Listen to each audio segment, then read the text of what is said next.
പ്രത്യേകിച്ചൊന്നും പറയുന്നില്ല. കാരണം ഞങ്ങൾ 3-4 മാസമായി വെള്ളത്തിൽ കിടന്ന് അനുഭവിക്കണേണ്. കാരണം ഒരു മനുഷ്യനും കൂടെ അവിടെ തിരിഞ്ഞു നോക്കി. ഇപ്പൊ നമ്മുടെ ഈ പിള്ളേര് വന്നത് കാരണം ഇന്ന് ഇത്രയും ഈ സംഘടന പരമായിട്ട് നമ്മൾക്ക് ഇവിടെ എല്ലാം എത്തിച്ചേരായിട്ടൊരു സാഹചര്യം ഉണ്ടായത്. ഞാനൊരു പാർട്ടി അന്നും പറയില്ല, നമുക്ക് പാർട്ടി ഇല്ല. ഈ സമയത്ത് നമുക്ക് പാർട്ടി വേണ്ട. കാരണം എന്താണെന്നറിയാമോ? ഏത് പാർട്ടി ആരാണെങ്കിലും ആരും വരണില്ല. നമ്മുടെ സാഹചര്യങ്ങൾ നോക്കി അതൊന്ന് കണ്ട് മനസ്സിലാക്കാനുള്ള സാഹചര്യം ആർക്കുമില്ല. പിന്നെ നമ്മ എന്തിനാണ് പാർട്ടിയും പറഞ്ഞ് നടന്നിട്ട് ഒരു കാര്യമില്ല. എന്നെ പലതിലും വിളിക്കണുണ്ട്, ഞാൻ പോണില്ല. ഒന്നാമത് എനിക്ക് കാല് വയ്യ. ഞങ്ങളുടെ അംബേദ്കർ പണിത് 10 കുഴിയാണുള്ളത്.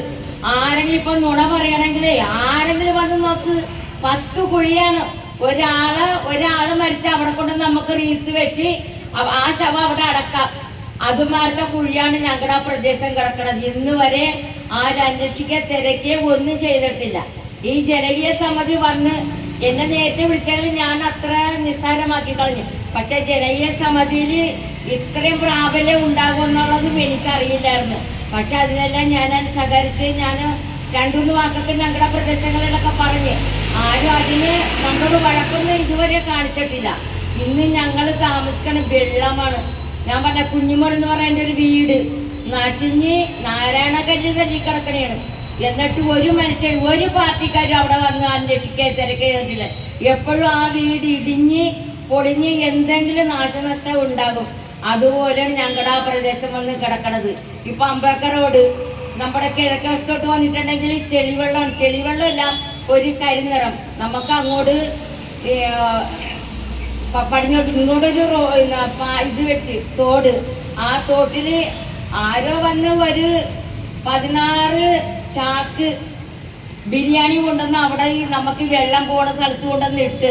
16 അല്ല, ഞാൻ ഉദ്ദേശം പറഞ്ഞാൽ അതിൽ കൂടുതലുണ്ട്. ഞാൻ അങ്ങനെ 2-3 കൂട്ടുകാരോട് ഞാൻ പറഞ്ഞു, നമ്മൾക്ക് അതൊന്നും എവിടെയാണ് ഈ സിസ്റ്റാൻ്റെ ഇതുള്ളത്, അത് നമുക്ക് നോക്കാം. ആരും അത് പറഞ്ഞു, അത് ഞങ്ങളുടെ വീടിന്റെ ഉള്ളിലോട്ടാണ് വെച്ചേക്കണ, പുറത്തുള്ള കാര്യങ്ങളൊന്നും കാണൂലെന്ന് പറഞ്ഞ്. പിന്നെ നമ്മ എന്ത് ചെയ്യണ, ഇന്ന് ചെളിയിൽ നമ്മുടെ തിലകന്റെ വീട്, പിന്നെ വന്നിട്ട് സുപ്രന്റെ വീട്, വേണിയുടെ വീട്, പിന്നെ അങ്ങനെ കുറെ പേരുടെ, സുശീലയുടെ വീട് പിന്നെ പറയണ്ട. എന്തോരം വെള്ളം അഴുക്കുവെള്ളം. ഞാൻ പോകുമ്പോഴേ എന്നെ അവരുടെ വീട്ടിലെ പിടിച്ചാണ് കയറ്റണത്. എന്താണെന്നറിയാമോ? അത്ര സ്ലിപ്പായി കിടക്കുന്ന സ്ഥലമാണ്, വെള്ളം പോകാൻ സ്ഥലമില്ല. അതെല്ലാം ചേർത്ത് എത്രയോ ജനങ്ങൾ നമ്മുടെ നാട്ടിലുണ്ട്. ഒരു പാർട്ടിക്കാരെങ്കിലും വന്ന് അത് അന്വേഷിക്കുക തിരക്കിയെ ഒന്നും ചെയ്യണില്ല. ഇപ്പൊ ഈ നമ്മുടെ ഈ